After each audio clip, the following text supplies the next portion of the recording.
Ran it again. We're playing 5 guys, 6'5" or under, powerful, which got ball skills. A lot of guys out here early today. Sounds like at least for today, some of them got messages to get in here and get some shots out. Oh, they've been since whenever it was, what day it was, whenever we came back. They've been here.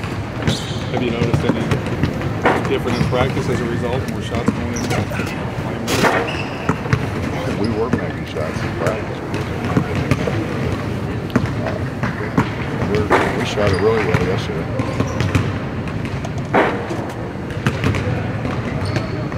We did. We did.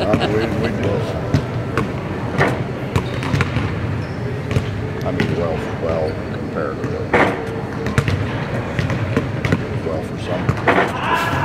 Well enough for us. How has Eric's attitude been since you guys got back? Good.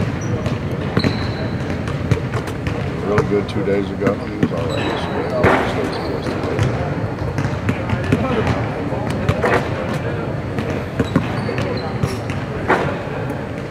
You anticipate suiting him up tomorrow?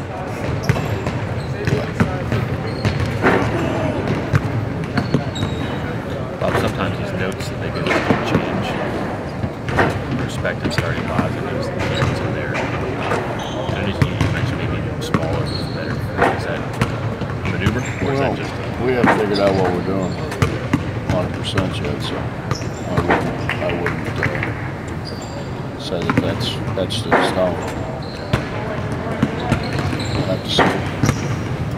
That said, you did say the other day that when you have guys who are inside and can't score and you have shot the ball better and impact the rim better with smaller groups. I know the game is matchups and also your 5 best guys, maybe smaller guys.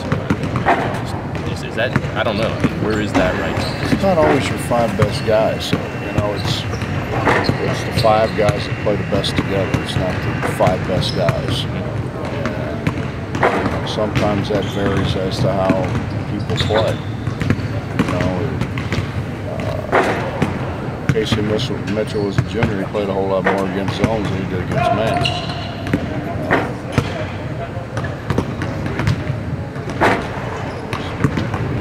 It kind of depends on matchups. It depends on how people are trying to play. It depends on what we think can be advantageous to us.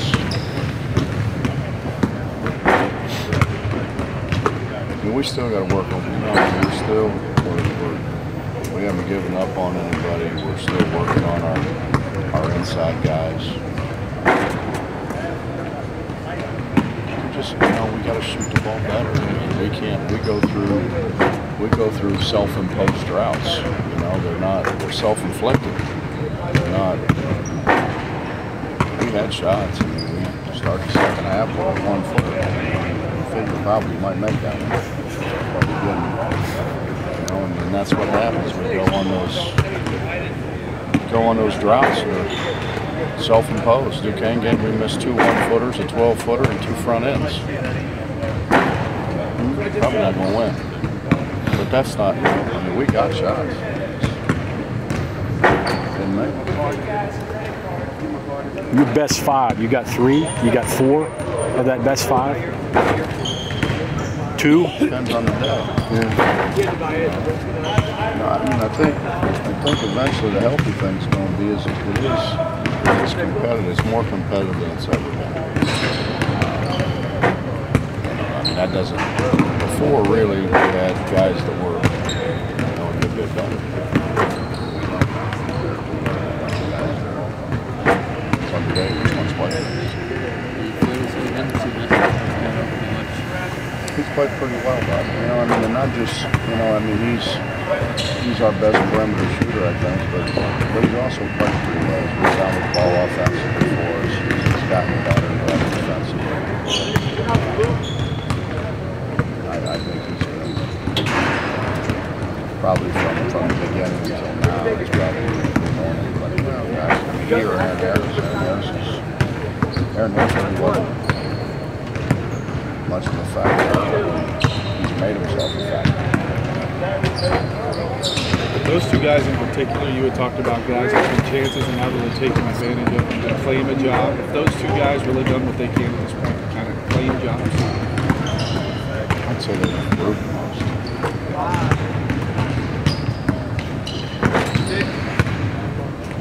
don't know how to answer that. Like I said, they've taken themselves really from being backup guys to being guys that fucking play, a lot of minutes. It's important maybe to you guys, and I know it's important to them a little bit, but it's not always who starts. It's an old cliche, it's who finishes, but I had Darnell Burton never started the game, didn't start one game. I think he's like the 6th all-time leading scorer in Cincinnati history. He never started the game. He was our John Huggins, was our alternate 6th man. Terrence Gibson didn't start until Byron Jackson tore his knee. He didn't start until the Sweet 16 game, and had played 4 years. And they were fine. They knew they were going to play. And I think it's important that you have somebody that can come off the bench and change the game.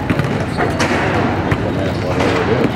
Darnell came in and made shots. Terrence Gibson came in and really picked up our intensity and our defensive. Our pressure was so much better. But they changed the game. That's kind of what we're lacking a little bit. When we got Casey off the bench, Casey could come in and change the game. Joe Mazzulla could come in and change the game with his intensity. That's kind of what we're lacking. That and it's like I said, you can't miss 2 1-footers, a 12-footer, and 2 front ends and do that. There were spurts where you played well. It's just safe to say they need to play well longer together. Well, we shoot ourselves in the foot a lot. They really opened the game back up on layups, transition baskets. We had it to 7, and Gary comes in and forces something and travels, and then Aaron tries to attack 2 guys and loses the ball. We had 2, whatever it was, 10, 12 footers. You figure you're going to make one of them. We don't make any of them. We had a wide open 3, and we don't make them. They got to make it. Product of inexperience in some cases?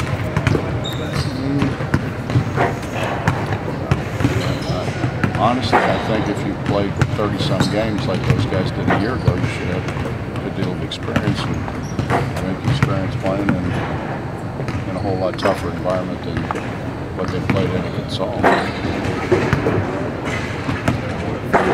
This time of year, normally you're owning a game for conference play, whereas now you're just trying to get them going right. Bob, you know what? I mean, we played 2 home games, but everybody else has played. Everybody else has played 6, 7, 8, some people 9, 10 games at home. We haven't. We played a bunch of games on other people's court or neutral sites.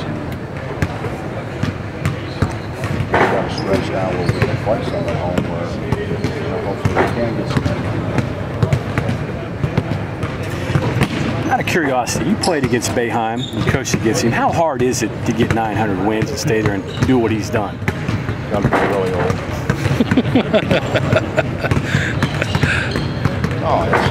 What he's done is incredible. It's absolutely incredible. I mean, he was coaching when I played there, and you had to walk across the dirt to get onto the floor at Old Manley Fieldhouse. They go to the Final Four with Louis Orr, they sign in August, and Roosevelt, who, if what they said is true, the tallest person he played against his whole high school career was his sister. I mean, he's done a great job. He's done a great job and done it a lot of different ways. No, he doesn't do that.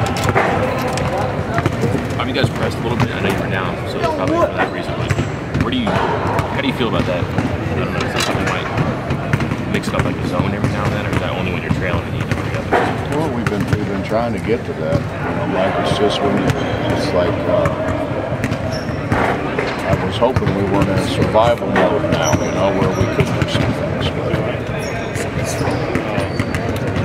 yeah, I mean that's something that we really wanted. That coming in here we wanted to do. But let's be honest. I mean, sometimes